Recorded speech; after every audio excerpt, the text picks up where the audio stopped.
Hey, what's up guys, TheCampingRusher here. Welcome back everybody to another Fortnite video. Make sure you stick around because we've got some news today, man. It's been a few days, I know, but things have been a little bit quiet. We now know that it doesn't look like weekly updates at this point.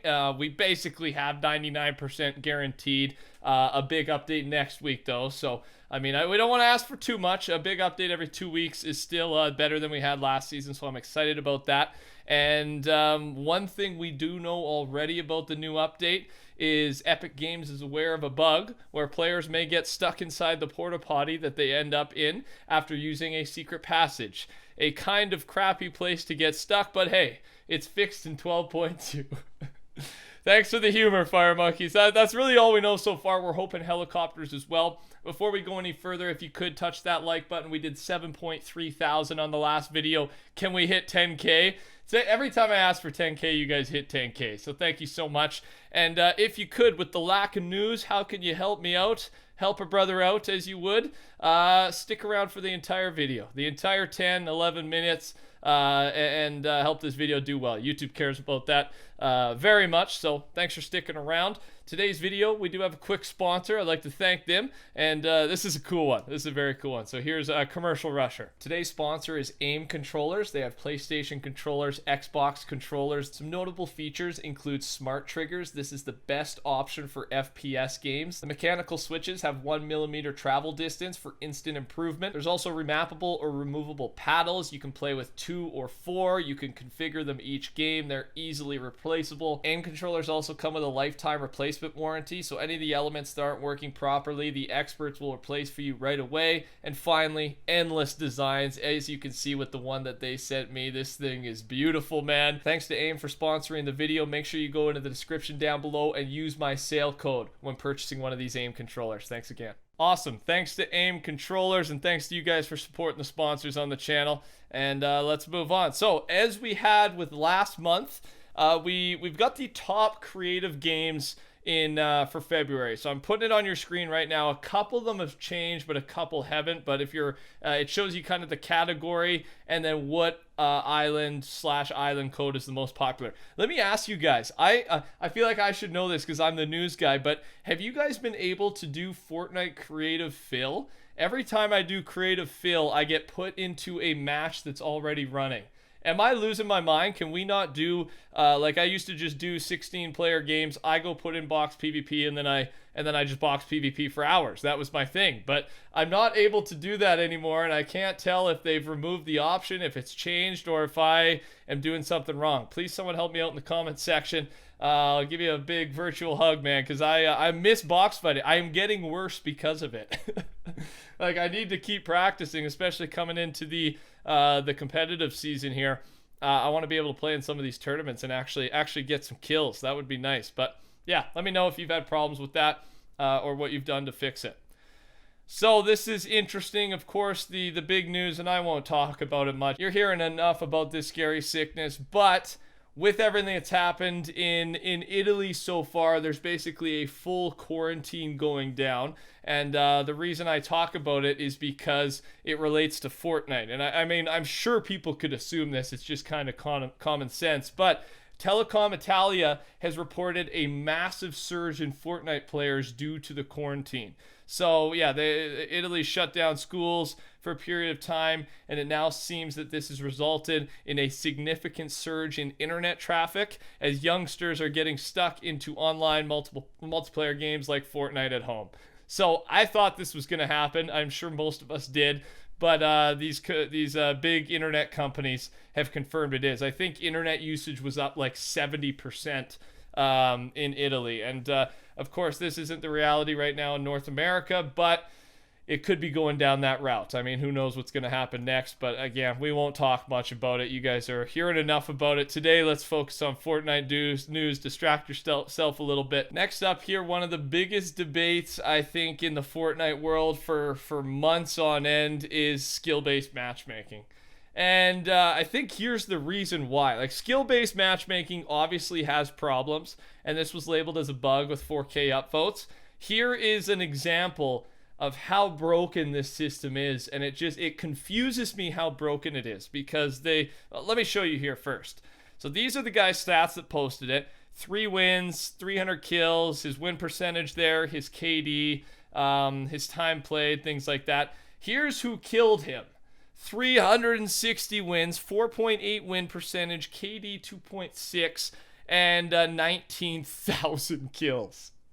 So that's insane, man. Like, I know it's never going to be a perfect system, skill-based matchmaking, and they have never released to us how they do skill-based matchmaking. But no matter how they do it, this has to be a bug, because this is so these are such opposing stats, you know what I mean, that it does not even make sense how these guys could be in close to a similar game. They should be miles apart. I would just like to have some more information on it. I don't think we're ever going to get it, but a man can hope, and I just thought I'd point out that the complaints that are coming in are grounded in a realistic set, right? A realistic setting. I don't know if I said that right, but you know what I mean. There's a reason these arguments are appearing and not going away. It's because there are problems with skill-based matchmaking. Moving on here with the new Call of Duty game, Warzone, right? One thing I've noticed, I haven't tried playing it, but I've seen some clips, and my roommate's been loving it too. And one thing that happened when Apex released is Fortnite has, even still now, has copied a lot of what they did, brought it into the game, and made Fortnite that much better.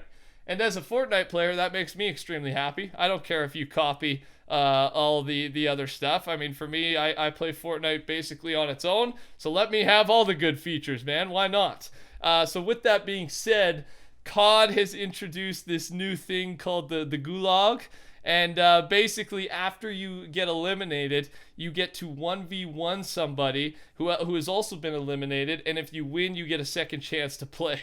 And basically, this guy's saying that the mid-game, in pub specifically, is fairly boring, right? We're kind of back to that old boring mid-game just because how big the map is. Mobility is starting to come back a little bit, but with the Agency and Pleasant Park specifically, there's probably some other, but those are like the hottest spots, I think. You get a lot of people getting eliminated fast, and then mid-game's boring, and then end-game's fun again. So what if we had this option where we could have this second chance to 1v1 and win our way back into the game? I think it would be very cool, very fun. And how are you guys who have played Warzone liking that feature? Let me know in the comment section below, because I'm interested in seeing what your guys' response is to it. Couple LTMs with the recent addition of the bosses specifically. The first one here, the LTM is by Danny X Any, link down below. Boss battle. A random person in each team is assigned as the leader. As long as the leader is alive, their team has unlimited respawns, and once he's eliminated, the respawns for their team gets turned off. Last man standing wins. Last team standing. And you can see you get boosted health, boosted shield, you get your weapons, there's some unvaulted items there, and yeah, I think this is an unreal idea. This would be such a fun game mode. Being the leader would be very intense, and a respawn mode with an eliminate or some type of objective to stop the respawns would be super fun. I think some of the teams would have some balance issues, because obviously some of the mythical weapons are better than the other. But regardless, I love this LTM concept, man. I really do. This is one of my favorites I've seen in a while. So I want to know your thoughts on it. Let me know in the comment section down below what you think about that one, because I like it. I like it, Danny. Nice work. Moving on here, kind of the bigger news today. There's two of them. The first one is hilarious if true. But at this point, remember, March 6th, 7 days ago, Fortnite status tweeted, with the improvements we've made to aim assist, we plan to remove the use legacy look controls setting on March 13th. To use the new settings and maintain your legacy sensitivity, select copy from legacy, blah, blah, blah. Basically, they said they were going to remove the legacy. But this was 7 days ago, and this was at 10 a.m. I'm recording at 3 p.m., so it's been more than 7 days. And still nothing's been removed. But as Fire Monkey has pointed out, wait, did we get trolled? Because the legacy is still here, and look what's in the shop. Never gonna. The Rick Roll emote, man. So I mean, I don't really care, honestly. I know the debate's huge, especially with pro players. I don't care if aim assist is nerfed or not. I'm just not a controller player, so I don't mind, and most players are console anyway, so aim assist is deserved for console players. PC controllers, maybe there's a debate there, but I don't care enough to argue about it. But if this is true, I would love this almost more than the aim assist being removed legacy-wise, because oh, it's just funny when a big major company, Epic Games, Fortnite, trolls the community, and now they've done it twice. If so, now who knows? They might just really get rid of it a little bit later in the day or something. But at this point, Fortnite has pulled off once again another major troll using the never gonna emote. So let me know. Let me know your thoughts on that if this is true. Thanks to everyone using code TheCampingRusher. Purchasing that code, by the way. I've seen your tweets and whatnot.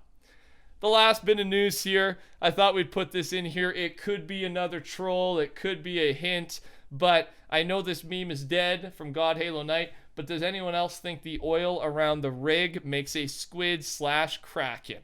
And you see the picture there. It's a real screenshot. What do you think? What do you think? The comments are basically, this could be a tease, or this could be making fun of the clickbaiters and the live streamers. Like, guys, my screen is shaking, right? It's shaking. A Kraken is spawning. A Kraken is coming. And maybe they're making fun of those guys a little bit, but I'm not too sure. That does look like some type of sea monster, but I don't think it confirms anything. However, as a Fortnite news channel, I'm going to put any sort of tease into these videos, because why not? We're going to talk about it. If it's there, we're going to talk about it. Let me know your thoughts.